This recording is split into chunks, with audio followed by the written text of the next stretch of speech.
Today on the podcast, I've got Marc Nuss from Destiny Rescue.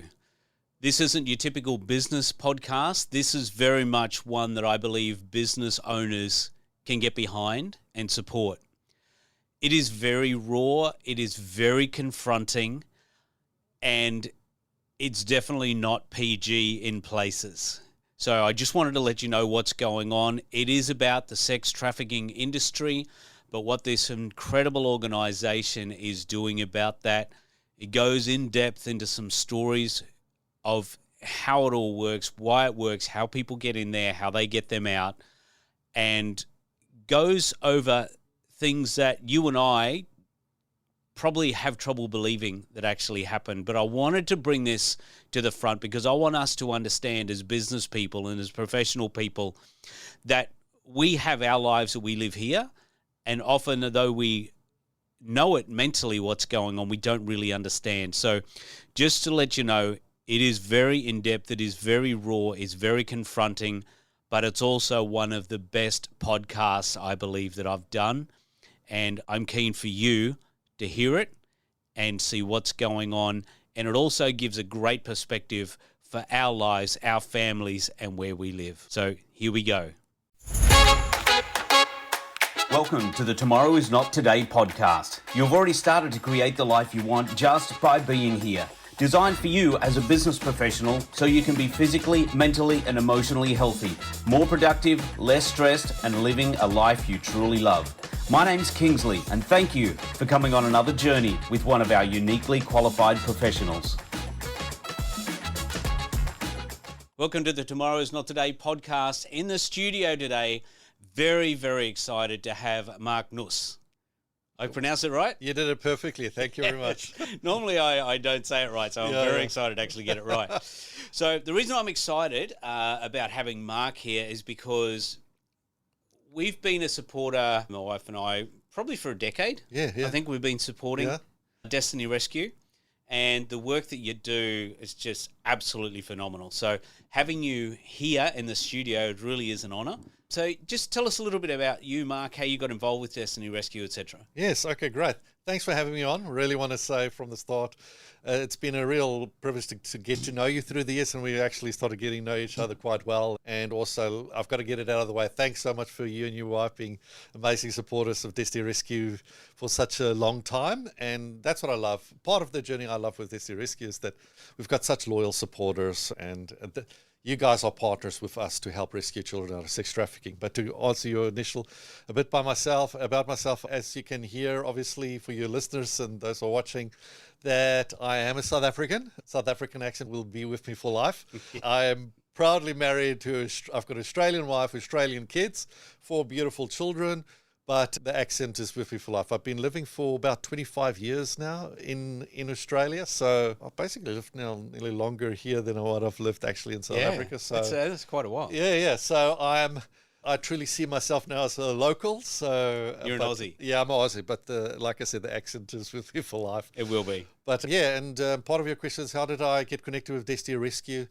My wife and I were actually early donors. And so that's how we got involved. We actually started donating just like you guys started donating, but it was like from the real early days. And then one day I literally got a phone call from Destiny Rescue head office, and they said, Marc, we would like to actually just come and meet with you. You've known about our journey. You've known us for a while, and we just think you'll be a great fit. Can we come and speak to you? And they sat down with me. They actually met me at my offices. At that stage, I was running my own business. And they said, listen, we want to ask you if you want to actually join us full time. And in those days, they said, well, we don't pay so well, so it's all right if you run your business on the side, which I initially did. But I'm so passionate about what we do, and you can't help but I just I got to a point where I realized, can't do two things, and I love what we do with Destiny Rescue, so I just dove all into it. And yes. You're saying that you're so passionate about it, and when you hear the stories about what you do and the results that happen from it, you can totally understand why you're so passionate about it, without a doubt. I think I'm one of the luckiest guys out there. When you work in something that you're passionate about, I don't have to in the mornings find some motivation to get out of bed, or like, and don't get me wrong, there's certain stuff that you've got to do that can become mundane stuff. But I feel I'm so extremely lucky to firstly live in this amazing country that we live in, but then to be part of such amazing organization. And I just really love being part of it. But if you don't mind, I'll just kind of, for those that don't know about what we are, do you mind if I do? Yeah, great idea. So great idea. Destiny Rescue, for those, because when we talk Destiny Rescue, I'm sure people are going, oh, what do they do? And we're not Destiny's Child. I've heard, if I can have a dollar for every time somebody goes, dollars Destiny's Child. You don't even look like it. Yeah. So Destiny Rescue is a not-for-profit that got started over 23 years ago here in Australia, and was started by a gentleman called Tony Kerwin. And the genesis of it is he overheard two guys in Thailand, or guys discussed that they got offered two children, to basically have sex with. And when he heard it the first time, that just really rocked his world, and he was like, this can't be, and started looking into it and realizing actually what a big problem trafficking of children into the illegal sex industry is.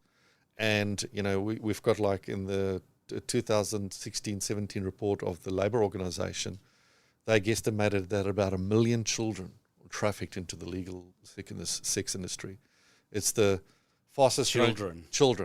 It's the fastest growing illegal industry in the world, and the illegal sex industry, and it's the second largest behind drugs. And so you said that's about 23 years ago. So that's before it became a popular concept, so to speak. Yes. So what was going on? Yes. So when he started, Destiny Rescue was right at the forefront. And in early days, our guys had to literally learn how to do that. There was no rule book written about it. There was no like how-to guide. You couldn't look up on YouTube how to do it. It's literally saw the problem. And very early on, Tony and the crew realized that if the kids could have just put their hands up and said, here, rescue me, they would have been all rescued, but because it's a legal industry, a lot of it is hidden, and like any other criminal organization, they make sure that those children don't have the help already available. So Tony and the crew realized they've got to go, only way to find these children is to go where they are. And that's why we then started actually doing what we call COVID rescues, going undercover. Our guys go undercover as if they are sex tourists, because sex tourism is what really grew that. So sex tourism grew as a sub-industry. It started early days, but in the 90s it started picking up, and then in the 2000s. And as travel got more cheaper and more easily accessible, sex tourism as an industry then grew. So people will travel to these different countries, especially Southeast Asia, and for them, part of the main reasons they're going is for sex, for cheap sex. So they go as tourists. And so that's why our guys realized we've got to go undercover. And so that's what we do. We go undercover into these bars, brothels, you name it, every dingy dock hole, looking for children that have been trafficked into those places. So tell me, when you say you go undercover, what does that mean exactly? Yes, so our guys are highly trained. A lot of lessons were learned in the early days, especially when you talk to Tony. They had to learn as they went. But now our guys are professionally trained. But what we do is, and I'll give an example, if you don't mind sharing from one of mine. Absolutely. The first time I had the privilege to go undercover with our permanent team was in Thailand, and was in a area called Pattaya or Pattaya, or however you want to pronounce it. Probably not patio. No, so just blame it on the South African way of pronouncing it. I've been there enough times. Do you think I would have gotten it right? But no, I didn't. So, and anyway, and this will give you also just an example of how these children find themselves in these positions. So like I said, the first time I had the privilege and opportunity to go undercover with our permanent guys was in Pattaya. So we were in a well-known tourist spot where there's lots of bars around. Don't want to give too much away, but so we literally went in as if we were just sex tourists, like the rest. So we were milling, just like the rest, went into this bar. And this specific bar, they had like a platform in the middle, and the girls would be dancing there and everything. But all these girls, a lot of them would wear skimpy outfits, bikini, tops and bottoms. Some would even be topless. And then they would have little numbers on their bikini bottoms. So, and this is the thing, it's nearly like going shopping, and they've got all these, and sometimes they'll line them up for you, and you literally go, I want number 43 or number 22. In my case, it was number 43. That's why the number jumps out to me. And I'll never forget it, number 43. And it was this young girl. She was kind of half hiding behind another girl, and her number was number 43. I just pointed to them and said, I want number 43. And just like picking a product, they brought her, sat her next to me. And at that stage, she just thinks I'm another sex tourist, another dirty John that's flown in from somewhere to have sex with them. So here I've got this girl, and she's underage, sitting next to me. And the name I give her is Sugi, but that's not her real name. We protect our children's identities all the way through. But Sugi, so here's Sugi, and her story, and this kind of give you also example of how they find themselves in trouble is, Sugi was with her 10-year-old sister, so now already you can see where her age is. Her age is around the 13 years of age. You know, Sugi was in school with her 10-year-old sister. Life was good. Both parents are working. Had dreams like any normal child, normal childhood. Unfortunately for her, her father suddenly passes away, dies in an accident. He was the main income earner, and very quickly she could see her mother struggling for paying for their school fees, but also roof over the head and so forth. So Sugi, as this was getting a bit more worse, Sugi, out of the kindness and goodness of her own heart, wanting to look after her family, just told her mama, how about I just step out of school for a short period? And literally, she just thought for a short period, and I'll go to the closest big city, I'll find a job. And she was thinking in her mind, you know, waitressing or cleaning dishes in a restaurant. She literally thought, I'll go and work for a restaurant, I'll get some work, it'll help her mother out till her mother gets the opportunity to find new work and kind of get back on her feet, and then she was going to go back to school. That was literally her big plan. And her mother was very torn, but reluctantly said, you know, we're desperate. All right, if you don't mind. So Suki goes out to the bigger city wanting to look after her family. But unfortunately, what happens to so many of them out there when they do that is the wrong people got hold of her. And she found herself 4 months later, she's been forced into the illegal sex industry.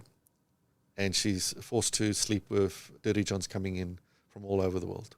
So here she's sitting next to me, broken girl, given up on life, couldn't see her way out.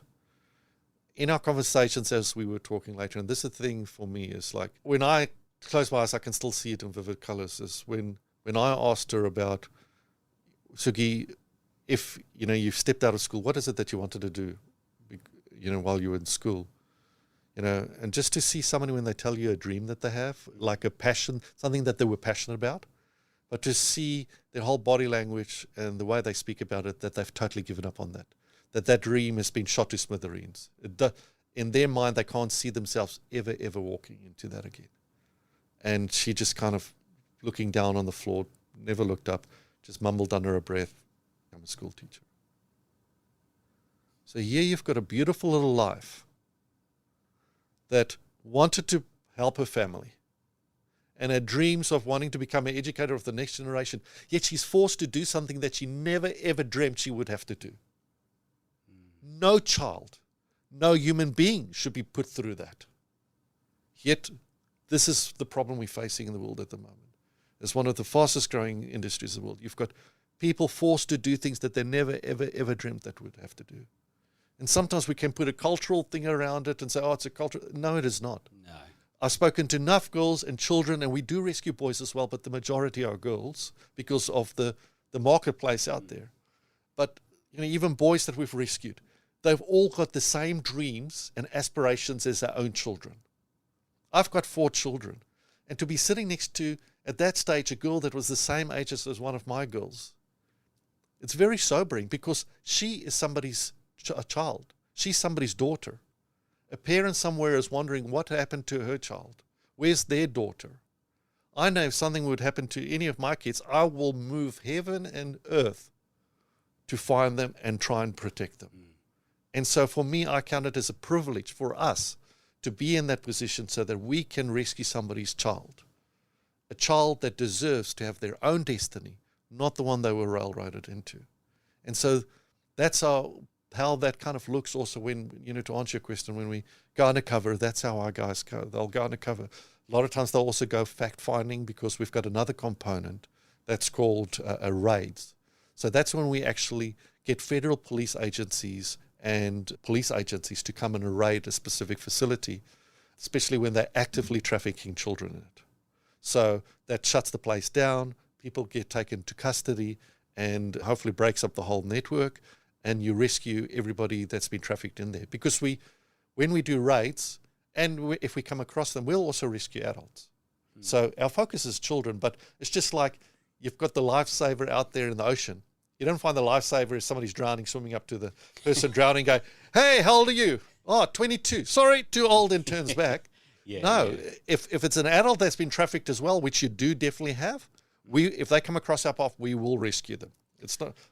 I want to make a point in here at the moment, because obviously this podcast is not our normal podcast. Yeah. But it's a message that I want to get out there. And some of the things that you said, I think, are really, really important, that we often look in our own selves of what's going on in Australia and how things work. And we do give up on our dreams as adults, as professionals. Our kids give up on our dreams. But when we look around what we have here, there is no reason for us to give up on what we want, our dreams and that sort of thing as well, to be able to do stuff. Yeah.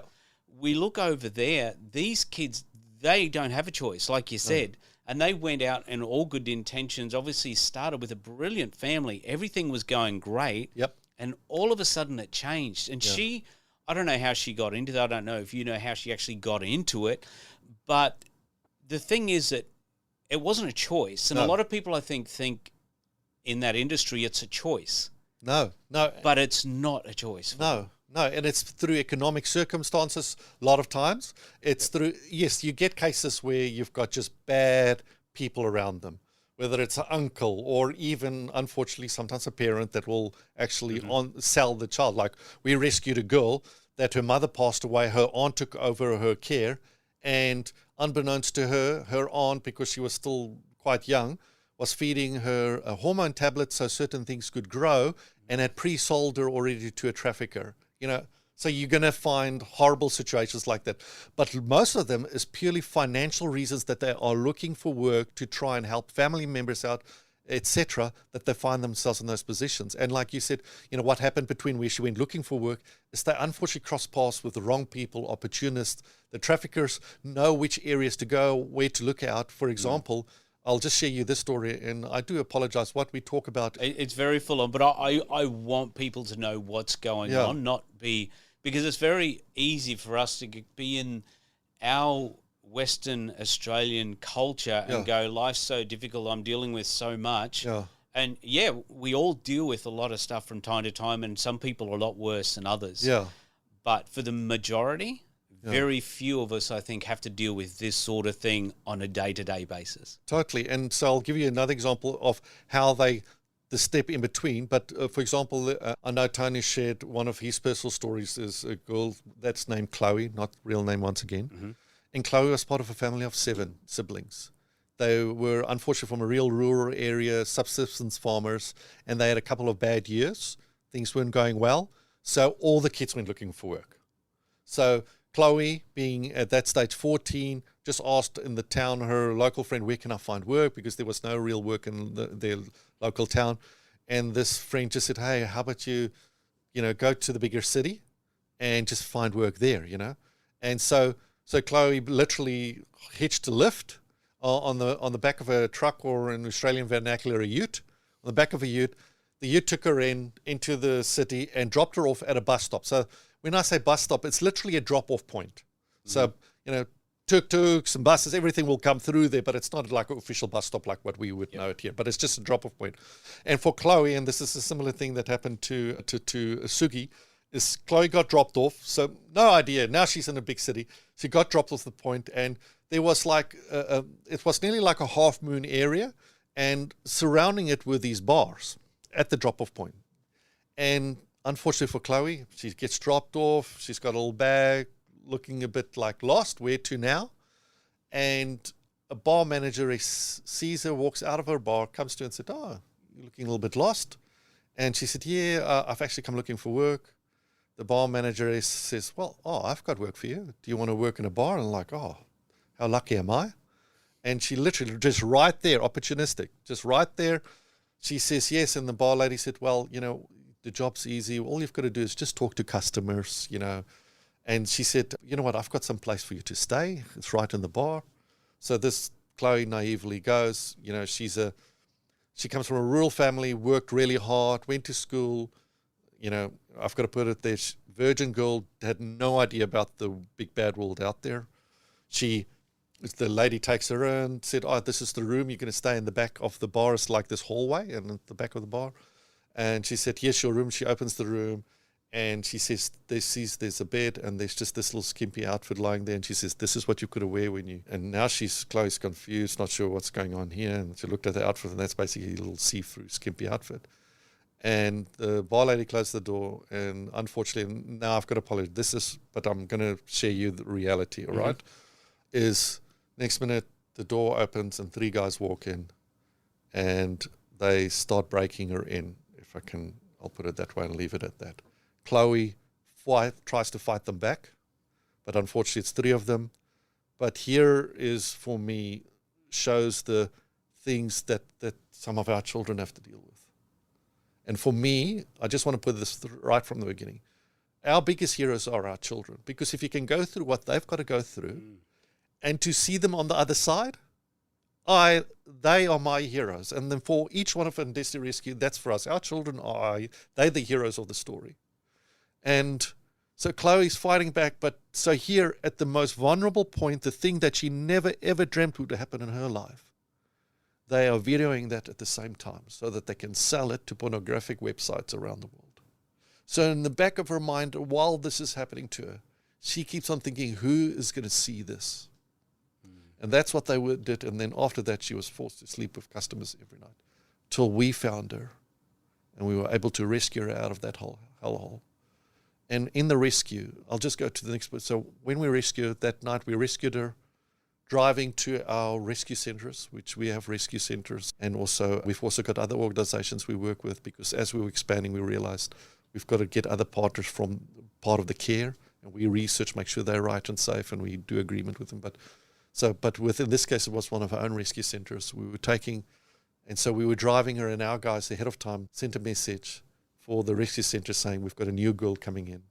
So what we did there is that when our guys came through the gate with Chloe, all the girls that were in the rescue center's care was there waiting for her. And when she saw the girls, she realized that the rescue was real, because and she just had this over exuberant expression, so elated. And afterwards, when we spoke to her later on, said, your expressions were just so, she said, yeah, because I didn't trust anybody anymore. And when you guys said you'll rescue me, I was praying that there was 1% chance that it would be true, but I still didn't know it was, till I saw the other children at the entrance greeting me in. And what's the amazing thing is, and this happens to so many, is that night we were able to take her to her bed and said, this is your bed. And for the first time in a long time, she had a safe bed that wasn't a place for work or abuse, but a place that she could just put her head down and sleep. And she literally slept for 2 days. And that's a lot of them, that's what happens. Because for the first time, they've got a safe place to put their head down. Now just think of that. We take sleeping in a bed just as a normal thing of life. You don't think of it in that way. But for them to find yourself where that is a place of abuse and a place of work, to finally be back in a place that is supposed to be a place of safety.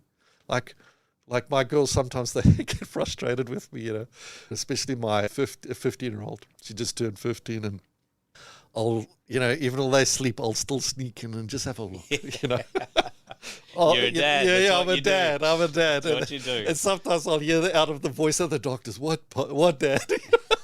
I said, I'm just checking.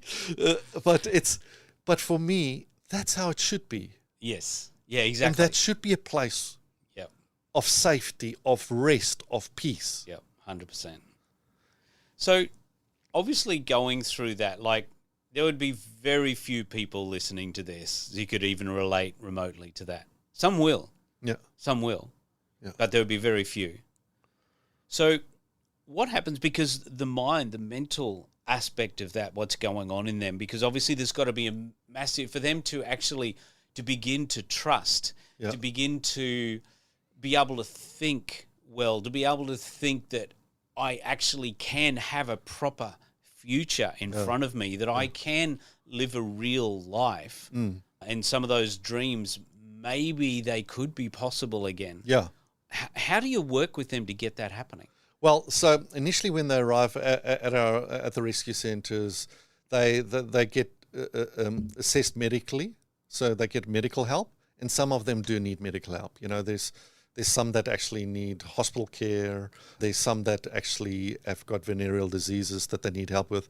We've actually got children that have got HIV, so you've got to they've got to be on the right type of medications, etc.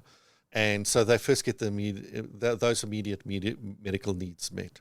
And then we also start with getting trauma counsel. And that looks at different ways in our centres. There will be even like art therapy and a whole bunch of different ways that they help the children with it. So, and then what we do is we then assess their long-term, which is the long-term path. So we've got pathways of freedom, which can include education, vocational training, so that we can get them to that point again where they can actually go after their own destiny, hence Destiny Rescue, other than the areas that were railroaded in. And what you mentioned there is very important, is reconnecting them with those dreams. So we've obviously had different models and worked through, and how things are operating for us now is sometimes you've got to not just only help them with education, but you've got to also help them with vocational training at the same time. And I'll give you an example. One of my trips, like I mentioned before, we were in 12 different nations internationally. We based out of Australia, but operate in 12 different nations. So it's nations like Thailand, Cambodia, the Philippines, and then and many more. But we've also got a lot of nations that, if you go on our website, we'll say undisclosed nations. For political sensitive reasons, we can't mention them. That's why I'm not rattling off too many names, just in case I mention one of the undisclosed nations. But anyway, so in this case, I went in the northern part of Thailand this time, and we had a rescue center there. And I went and visited it because, at that stage, we had just rescued 11, 14, and 15-year-old boys. There were girls as well, but we had these boys, because what happened with them is, again, these traffickers are opportunists, or they'll actually actively be in certain places where they know they can find children. And then, so what happened in this case, you had this father, lovely father, he had, I think it was about 9 children. His wife, unfortunately, had passed away, but he was working double job. So he was working the day job and at night to make sure he could look after his children. His children could go to school. So you can't fault the father at all on his on working as a single father to look after his children. Did a brilliant job. So this 14-year-old boy, his child would go after school and go and play computer games with the rest of young children, boys his age. And it was at this store where, when you think of it, it's not these nice gaming consoles as we think. It's literally a whole bunch of computers that are on tables, wires everywhere, and they pay to sit and play there for a certain period of time. And so he would frequent that on a regular basis, sometimes 3-4 times a week after school. And him and his best mate. And so, but they started befriending an adult playing there, because you'll have adults playing there, was playing there as well. So this guy befriended them and, got to know them. And unfortunately for the 2 boys, at one stage he said, this game you like playing, I've got a PS4 back at my house. It's way better graphics, quicker response time. Do you guys want to come and check it out? And they thought, because they're together, they're all right. And they got to know the guy and he looked like a nice guy. Unfortunately, they said yes. He picked them up, took them to his house. And when he got them inside there, he raped both of them, and he then kept them. He was in control of 11, 14, 15-year-old boys that he kept captive.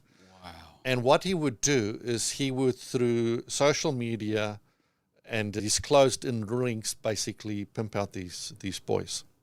And these boys were that fearful of him that he would literally be able to drop off a boy at the curb of a building. They'll walk through the lobby, go up the lift, go to whatever room it is, be abused, come all the way down, back through the lobby, cross the road to the waiting car, and never ever ask for help. That's how traumatized they were. And they were forced to sleep with 3 to 4 customers per day, each one of them. So how we found out about it was, this boy is the father, obviously, when his son didn't come home, was missing, started looking for him, and then found out his best mate was also missing. Went to the police. You know, the police are overrun with, and just, they basically told him, the local police just said, listen, this is just another boy that ran away. And he's like, that's not my son. I know him. And he got the word out, and the word through the community filtered through, and one of our guys found out about this dad desperately looking for his son. So we went and checked it out, got the information, and we were able to actually find the son through some of our more online connections and things that we started already developing by then. But we ended up finding out about this ring, and we infiltrated it and caused it to be raided by the police, and we caused all 11 to be rescued. And so they were now under our care in this rescue center, and we actually placed them here at a partner rescue center that we that works closely with us. So here I'm talking to this 14-year-old boy, right? So I hear his story, and although he's got a great father, because of the care he had to go through, he was still staying at our rescue center because, you know, he's dealing with trauma and a whole bunch of stuff. But part of this whole thing, like you were saying, connecting them back with the dream that they had, to give them, because once you can connect them back to the fact that they know that they're allowed to dream again, and that they are worthy to go after the dreams that they had, it gives them this internal fortitude to actually break through the things that would really hold you back, especially with the trauma that they've gone through. And so, you know, and so in his case, what we realized is one of the things that he really liked doing, or that he wanted to do, is he wanted to become a motorbike mechanic. That was a desire he had before all of this happened. And so we knew that was part of his key. So we thought, all right, we'll organize vocational training. So we went and found a motorbike mechanic and told him, will you take this young man on 3 days after school as an apprentice and train him up to become a mechanic?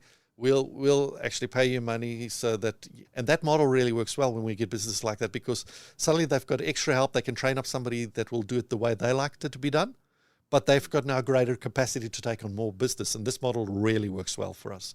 So here we've got this wonderful 14-year-old boy. He actually had just turned 15 while in our care. He's working, but to see that smile come back on his face, and when he started talking about him with the work he's doing with the motorbikes, you could see that life filtering through his whole body, the way he was talking, that beautiful smile suddenly popping up on his face. That is part of why I believe we've got such a good success rate also, is that we're connecting them back with that dream. Yeah. We're connecting them back with the ability that, you know, yes, something really bad happened to you, but you've got still so much more in front of you, and you can dream, and you can go after those dreams and those desires that you've got. And it doesn't matter where we are built, we're created that way. Yes. With dreams and desires and passions and things like that.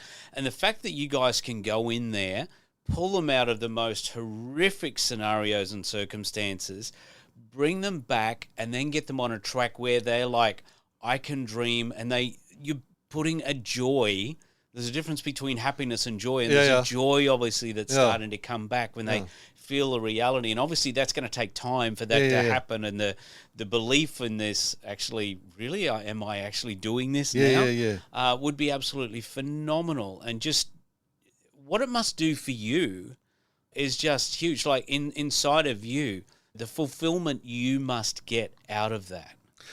Well, this is the thing for us. We've been doing it for 23 years. This year, in October, it will be 24 years that we've been doing this.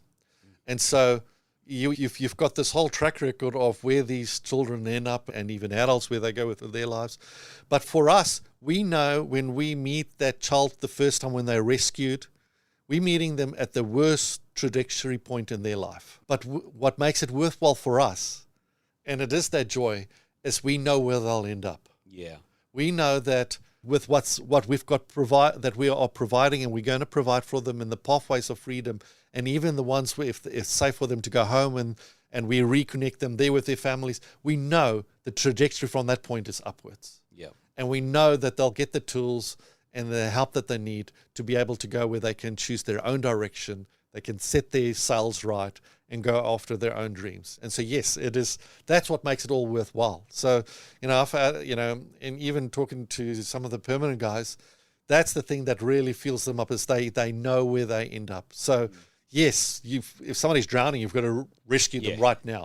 But then you've got to give them the tools that they don't go straight back into the ocean and drown again. You've got to teach them how to swim. Exactly. You've got to give them the tools that they can actually don't be in that position again. Watch out for rips. Yes, please swim between the flags. All those type of things. So as you start giving those tools, and just to see them then run with it and go after the life. And that's why the children for us are our biggest heroes, because the fact that you know what they've gone through, but yet see them later on in life, they've got their own families, they've got their own careers, and their children that they're starting to get have got no clue what their parents went through.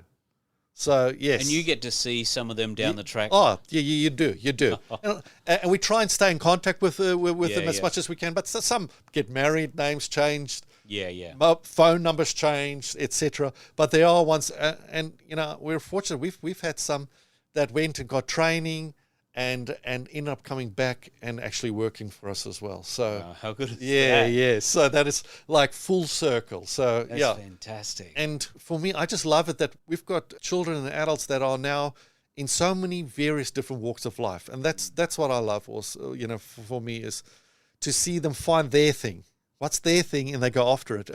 In one of my trips to Cambodia, I was in a center, and I had this chat with this lovely girl, and what happened there is part of, we try and connect them with everything. And in that specific center, we actually had in-house beautician school, if I can call it that way.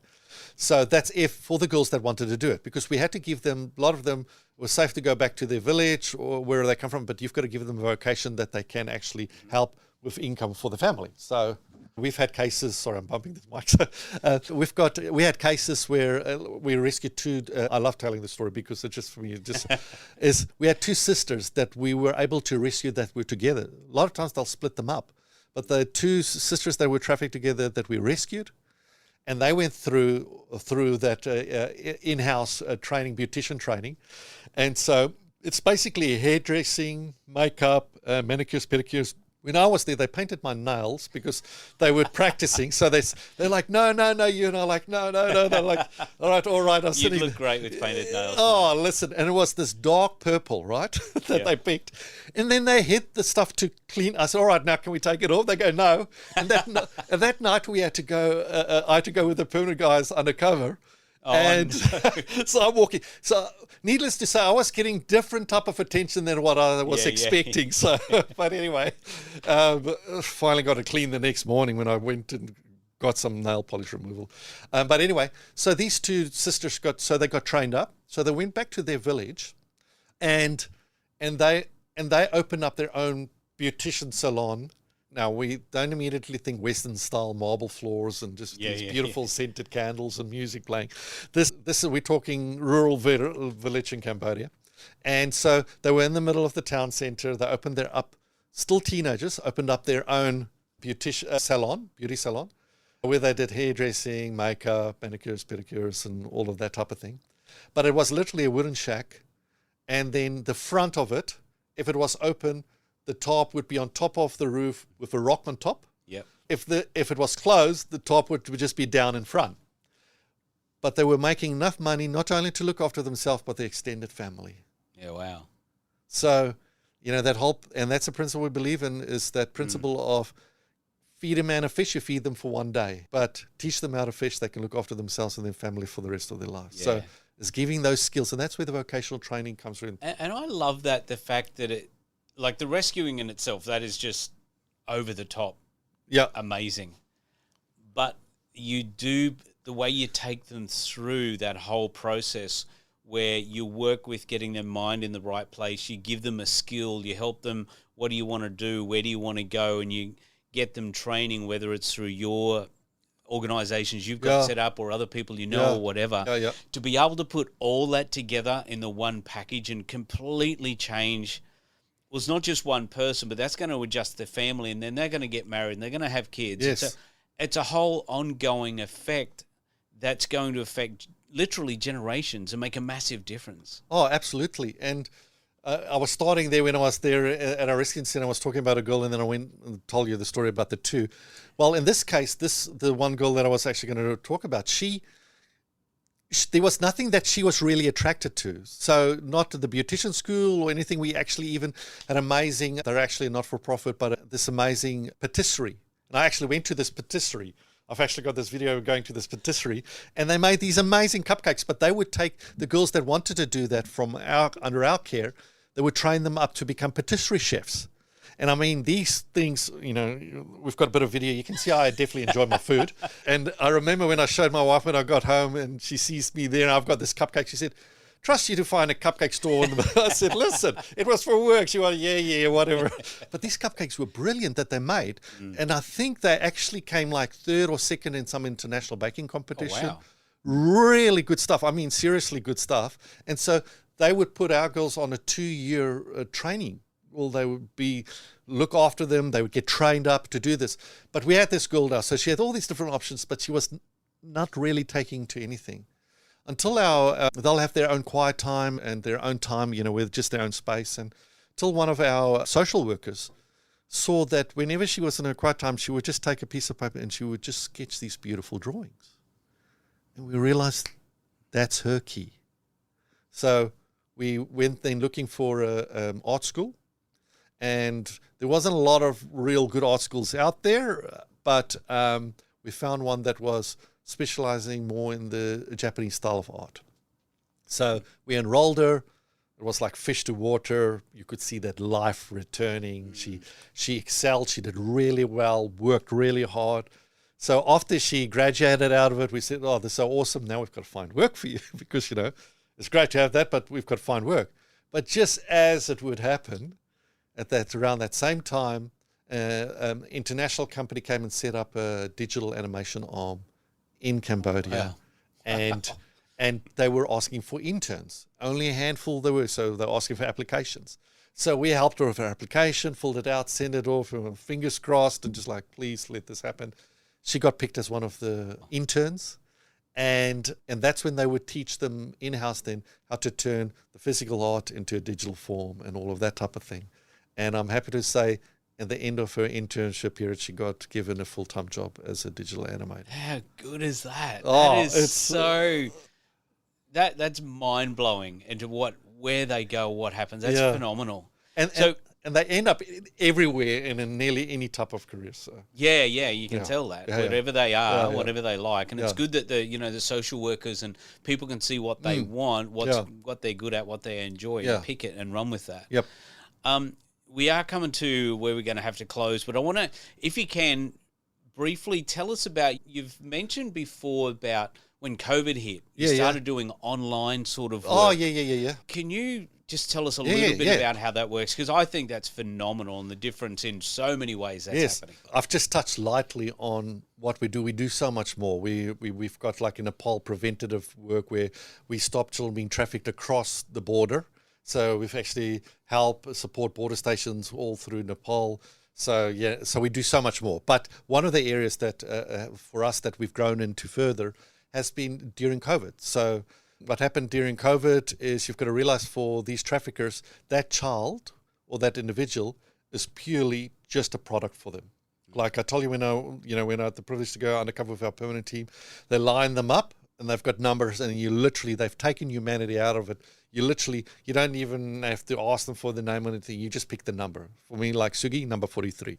So we've actually got an undercover video just to also showcase that for these traffickers, that child is literally just a product. I hope you don't mind, I'll just quickly also share this because it just showcases how these guys think, is that like we've got an undercover video where our guy's sitting next to a 14-year-old girl and he's talking to the trafficker and they negotiating for the 14-year-old girl sitting right next to him to have her for the whole night to do whatever our guy wants to do with her, right? She's not part of that conversation. She's not part of that negotiation.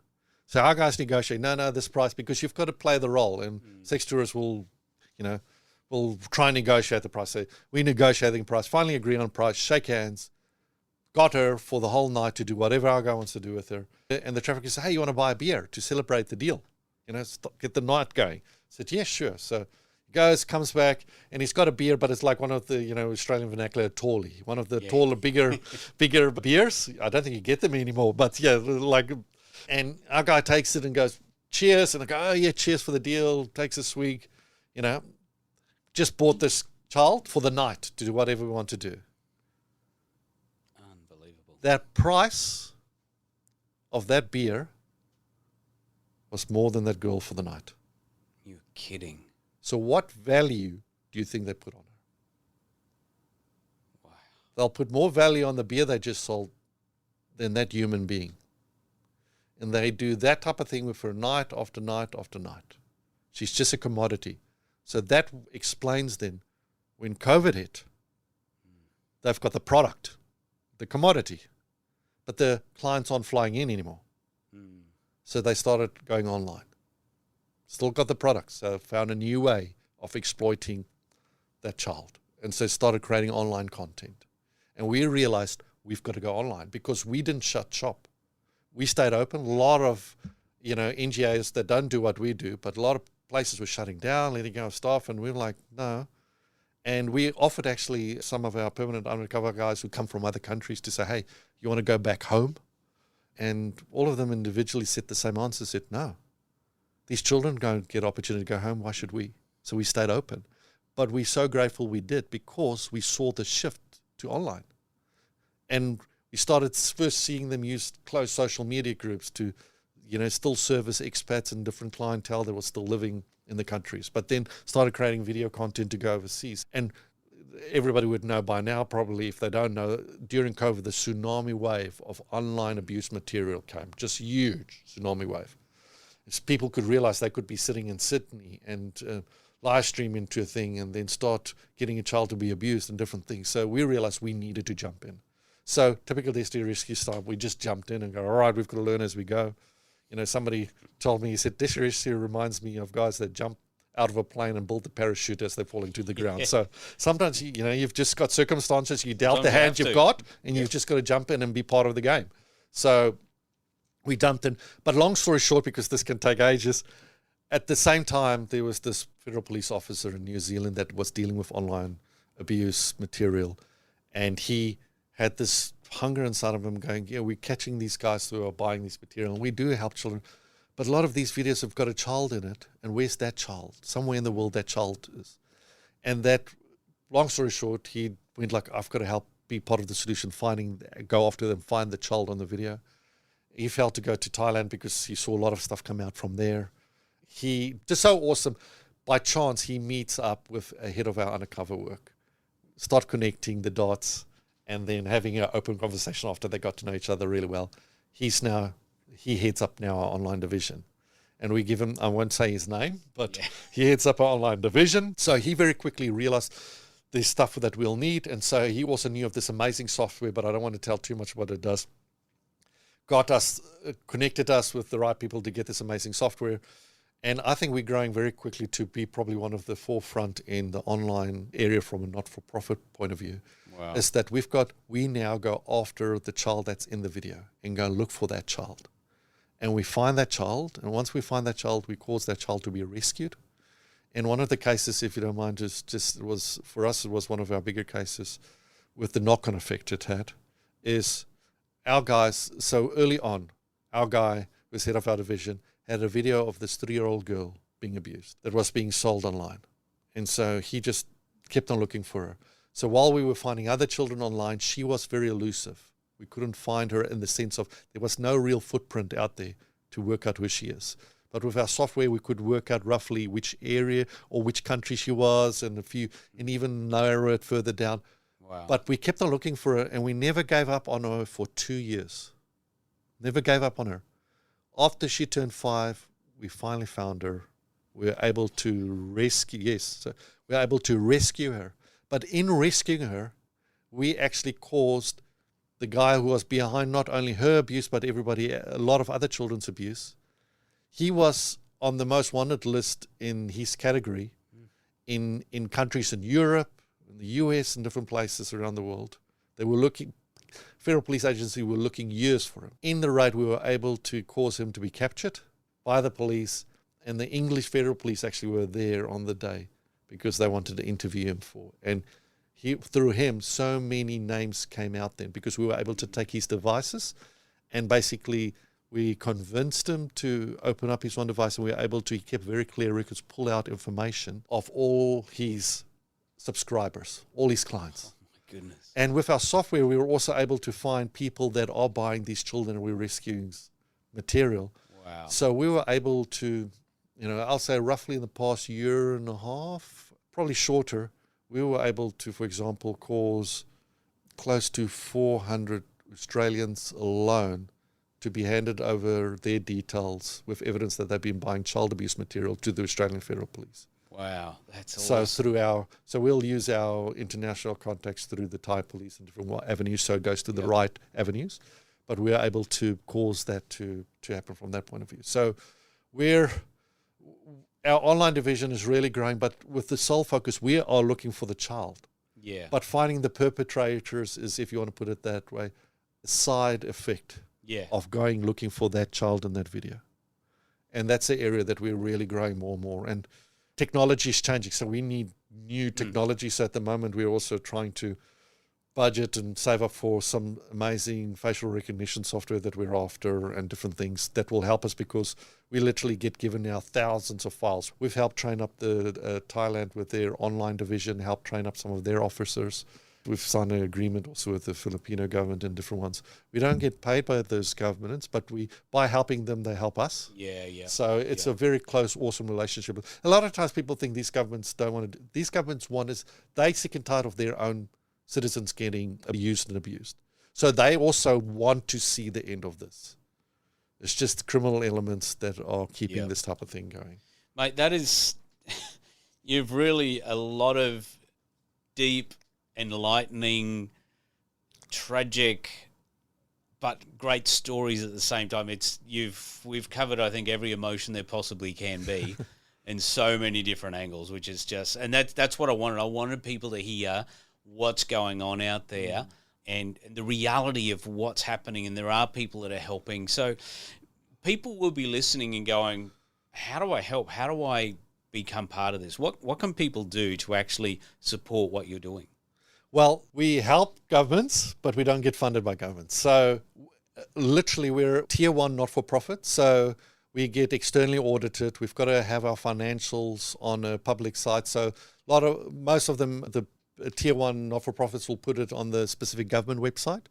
We went a step further and we asked them if it's okay. So they said, yeah, that's great. So we actually put our financials on our website.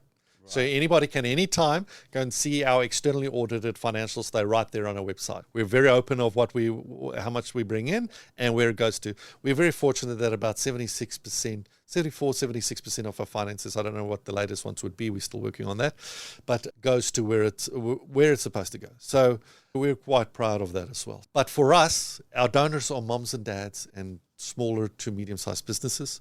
We've got very loyal supporters like you and your wife. We've got donors that literally, but most of them moms and dads, and then we've got some institutions and churches and different places that will support us as well. But yeah, we're a tier 1 not-for-profit, so how people can help support us is by becoming donors. It's obviously a very well-oiled machine. And like you said, sometimes you jump and build a parachute. Yeah. But yeah, anyone in business is going to know that's what you're doing half the time. Yeah. So yes, the thing also, maybe, and I can't even remember if I mentioned at the beginning, but last year, just our figures last year, we averaged, I just double-checked it now because we got the latest figures through, it's actually over 11 rescues per day, 7 days a week. So I want people to think, every single day, for 365 days, we were rescuing over 11 individuals. That's huge. That's 77 a week plus. Yes. So it ended up being 4,188 or something like that. That's a lot. That's huge. And just a quick thing from in the beginning days, we were so busy rescuing and building and grading this and working out to do it. We realized by midway that we hadn't been keeping clear record that we could say, hand on heart, this is exactly how many we rescued. Yeah. So we thought, in trying to create this convoluted story, let's just start 2011 at 0. So 2011, we started at 0, counted the numbers. So we're sitting on 18,500 and something plus rescues. It'll probably 600 plus now. That's a lot of people. Yes. And every year we've gotten better and better. So this year will be another record year, we believe, for us of rescues. So That's fantastic. now I'll just end it with this. Through partnerships, donations, people doing fundraisings for us, people connecting us with other people, that's how we get our finances in. But I'm using you guys as an example. So you sitting here, you're doing amazing work, reaching out to men and women in the business sector. You do your work. But by being a donor, you are a partner with us. Every time our guys go undercover and they find a child, an individual, and them rescuing them, you are there with us because you are the one that put us in that position. I couldn't have been next to Sugi. Our guys can't be there rescuing over 11 a day if it wasn't for people like you, our donors. So I want to say, from our children, our individuals that we've rescued, huge, massive thank you, because there's no way that we could do it if it wasn't for people like you. It's amazing when you just get a bunch of people do a little bit. Yep. The massive difference that can happen. Oh, absolutely. Which is fantastic. And like I know you guys that's why we've got the Rescue Partner Program where people donate monthly because that helps us with cash flow. Or like I said, we've got people that, you've come to some of our, fundraising events that we've had. Stuff like that. People say, you know what, I'm going to do a fundraising event, So, but it's people like you guys, like the rest of our donors out there that enable us to do what we do. Yeah, no, I thank you for coming in and telling us thank you for giving the opportunity. stories of what's going on. And I think in Australia, we don't grasp what's happening. We hear about it. Yeah. We mentally know it. Yeah. But we don't really grasp what's going on. So having you come in here, tell the stories of people's lives. Like you said, you were over there with Sugi about the same age as one of your daughters at the time. Yeah. That's got to hit home. Oh, totally. So, thank you. And I just encourage anyone who's watching, listening, jump on board, jump onto the website, see if there's something you want to get involved with. We can't all get involved with everything, but this is a great organisation with phenomenal people that are doing the right thing. And I would really encourage you to see what you can do to become part of it. Mark, thank you so very much and for everything you guys are doing. Thank you, mate. Really appreciate that you brought me on. Thank you. Remember, we all get to create the life we want.